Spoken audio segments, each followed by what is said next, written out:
When I was diagnosed with lupus, I thought, what's that? Before I was diagnosed, I enjoyed an active lifestyle, including running, cross-country skiing. In high school, I had some early symptoms and was diagnosed with potential lupus. Yoga, swimming, hiking. I'm a family doctor, and I used to do a number of things, like have a practice. I did a lot of palliative care. I was a medical administrator. Camping, backcountry camping, rock climbing. Very active life, lots of physical things through my whole life. And then I got lupus.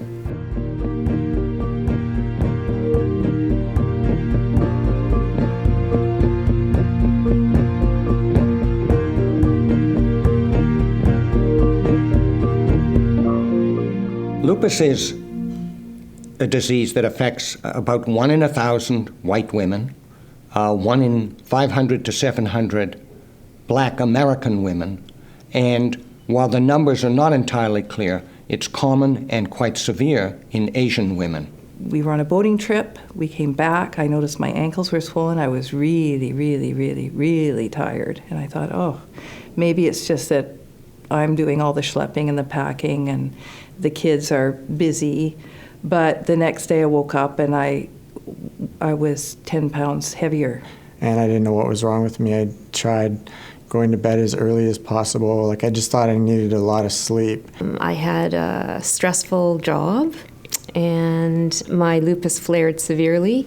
I went in a tanning bed and I got this rash that was all over me, and it lasted for months. It lasted from, I got it in May, and it lasted way into the fall. Actually, I probably had a lot of symptoms that I wrote off to being overstressed, overworked,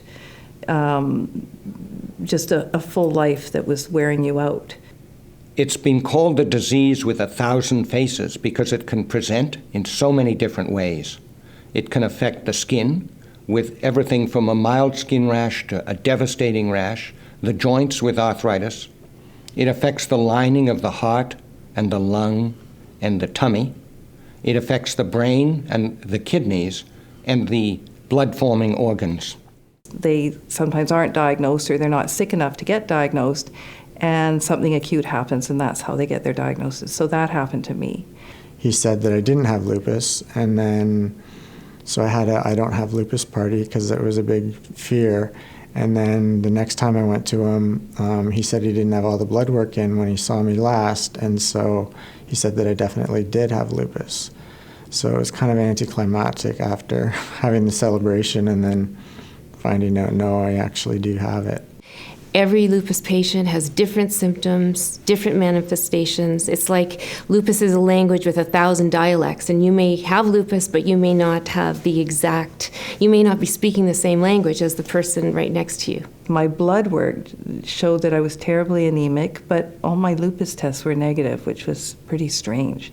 And the only way they found it was lupus was by doing a biopsy. Intervening very early on in lupus and aggressively can make a big difference to long-term outcomes. And we first showed that with a specific immunosuppressive drug, we could reduce deaths by 80%, an outcome that is not inconsequential. Cellcept was one of the ones I went on for my kidneys. Lots of prednisone, hated it. Just a very necessary and terrible drug all at the same time. For me, it's lots of fatigue, lots of problems in the sun, photosensitivity. Sun exposure is a big trigger, and that appropriate use of sunscreen really reduces the chance of flare-ups. You're on your back, you're watching the world go by, you're unwell. Here's my 80-year-old mother coming to look after me. You don't expect that when you're 50, either does she.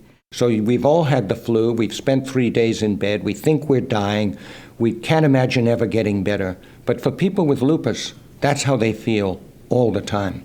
And I didn't know very much about things that can help modify the course of lupus, and also what to watch for in terms of symptoms and when should you go to your doctor? People with lupus often want to know, well, does diet fix it? Are there things I can do? And basically the answer is eat a reasonable diet the way your mother would have advised, and get enough sleep. Don't burn the candle at both ends. That those are the sort of things that can lead to flare-ups. You can't rush a cure. A cure is the cure. Healing is healing, and it takes time. And that was also a very hard lesson. Many patients are still left with fatigue. So you have to understand that this person with lupus, perhaps a friend, perhaps a family member, is going to have difficulty functioning at the level you'd expect based on how they look. You know, you throw down your calling cards, and the casseroles come, and the friends and the book club happens at your house, and you're in your pajamas, and oh well. And your kids get used to, but not immune to you being a sick person. Because it affected my lungs, it's hard for me to go back to teaching. People can't really. I've had people comment that even in a small, quiet classroom, they can't hear me. My life has changed in that I'm trying to maintain a healthy lifestyle, be proactive with my health. Assemble a group of doctors who you trust and who you know are knowledgeable about the aspects of lupus that are important to you.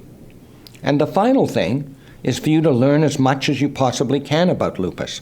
The more you as a patient know about lupus, the much better you're going to do, and your interaction with your team will work more efficiently. So don't feel badly about asking questions. Make up lists when you go to see your doctor, and listen to videos like this one. When you're coping with your illness, you feel like you are isolated because there are not many people that can relate to you in the same fashion. Somebody who's newly diagnosed with lupus needs to know that the relationships that they can nurture will make a huge difference. It's not just that people will help them, it's just you can go out and have fun together, and that's good for you. I've joined many volunteer groups and become an advocate because there are so many patients that live with this disease that need help and need a voice. I'm so grateful for the help I've had that I feel an obligation to pass it on. I still have a life, but it's a lot different.